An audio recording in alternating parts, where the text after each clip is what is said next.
Welcome to another episode of Walk with Elias. I'm your host, Elias Che Williams, as with two L's. And I figured I'd start doing like a weekly roundup of Saints news and, topics that interested me that came about during the week. And so today I want to talk about Aaron Glenn's comments on positionless football, specifically positionless defensive football, and my thoughts on that. Also, Warren Moon spoke about Tom Brady and Drew Brees and their loss of arm strength in their late age. And specifically, I want to touch on Drew Brees and what the Saints can do to combat that. And then finally, two of the Saints rookies got some love from their position coaches in Zack Baun and Adam Trautman. Saints position coaches were part of interviews this week, as well as defensive coordinator Dennis Allen. And there were some tidbits that came out of those. And I want to talk about them a little bit. So take a walk with me. Positionless football. My gosh, is this becoming such a buzzword right now? You know what positionless football is? Versatility, multiplicity, able to do multiple things.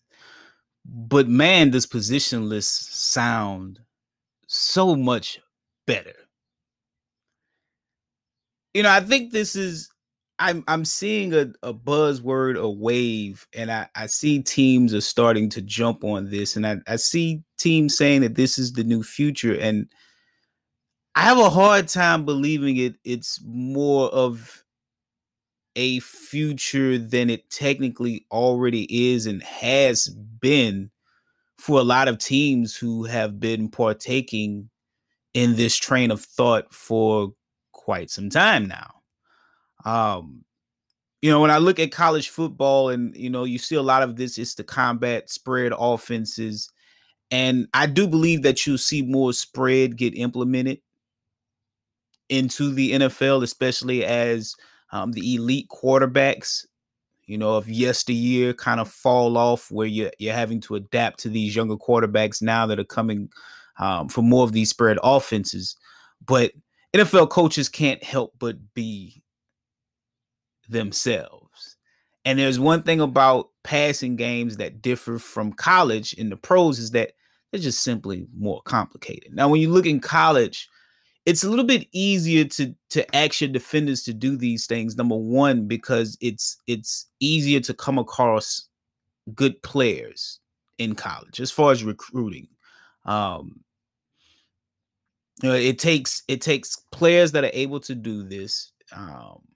It takes coaching to make it happen, but it also benefits the players that the offenses that they play against are just a lot simpler in college. There's less problem solving that takes place on the field at the college level than what takes place in the pros. So when you bring that over to trying to adapt this fully to the NFL, you'll understand why only certain teams have been able to successfully implement this style of football, despite the word positionless just meaning versatile. And if you've been watching the NFL over the last few years, you've seen guys like Budda Baker, Jabril Peppers, Kenny Vaccaro, Tyrann Mathieu. These guys have been being looked at, for years now. Derwin James. Sure, they haven't had the same amount of value placed on them, but teams have been using them for years now to add some diversity to schemes. And yet the problem is that in the NFL, number one, not every team has great coaching, right? Not every team can acquire talent. And finally, again, the talent that you acquire, before I say finally, the talent that you acquire has to be able to digest these things, right? You see a Derwin James body type a lot of the time. Obi Melifonwu was that body type. Problem was that Obi could not digest the football game. So these guys come around, these long athletic athletes come around all the time, whether at defensive end, outside linebacker, in the secondary, they come around. It's the ability to digest the game that makes the difference in if you can utilize these players. So while teams may suddenly pay more attention to these players, doesn't mean that they're going to have success implementing them. It still boils down to what the player can actually do if asked to do multiple things. So when I look over the NFL landscape, there's an article from 2017 before the Patriots were getting ready to face the Falcons that talked about the Patriots having a positionless defense. Patriots have been turning cornerbacks into safeties, linebackers, defensive ends into outside linebackers. This is nothing new. Again, it's just that the word positionless is such a buzzword right now that it's easy for everyone to get attached to. But the thought of finding hybrid players and getting them on the field is not a new thing. And I don't think it's going to be some type of wave that's just going to overtake the league, because it still has its limits on how it can be applied.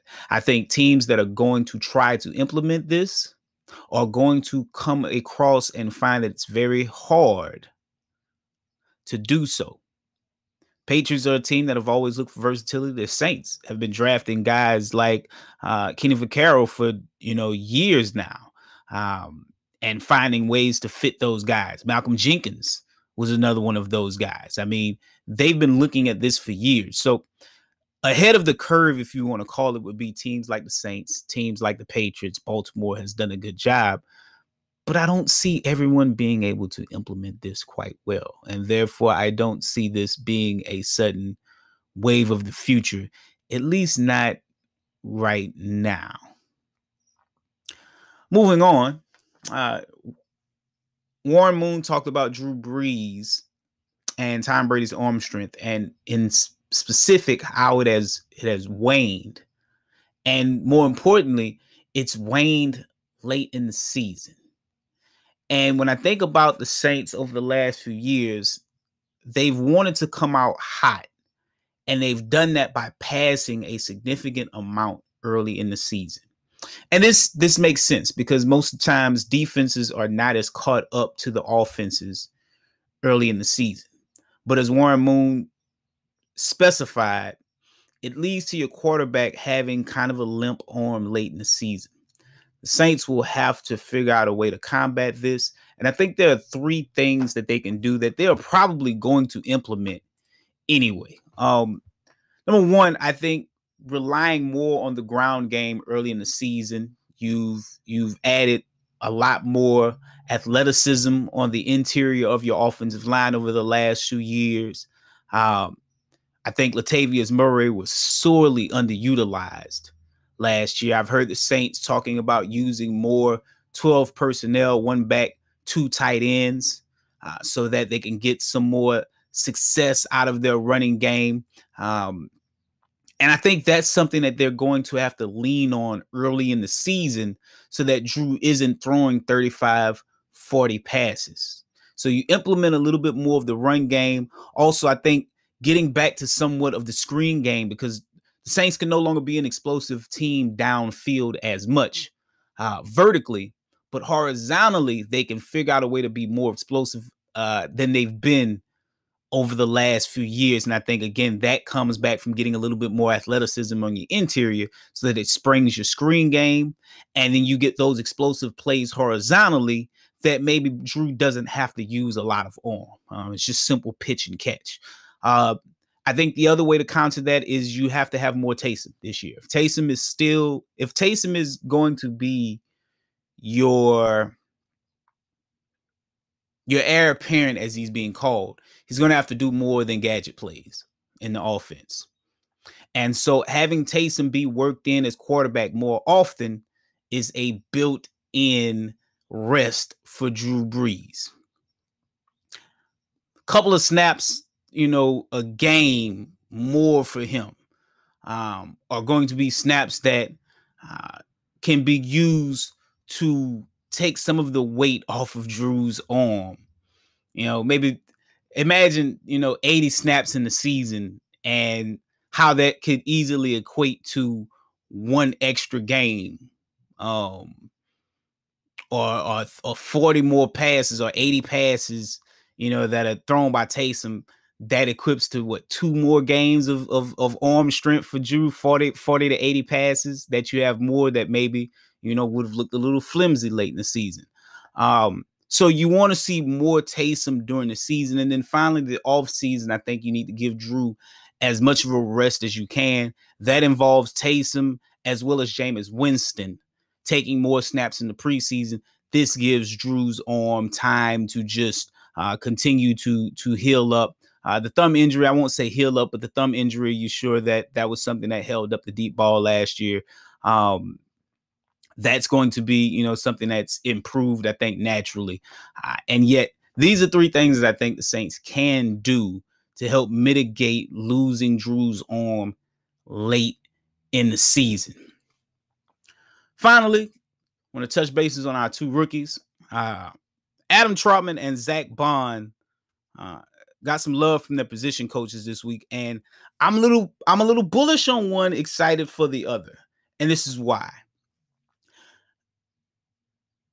Zack Baun's position coach, Hodges, mentioned that they expect him to play strong side linebacker as well as middle linebacker, or at least to learn, and then they want to leverage his pass rush ability on 3rd down.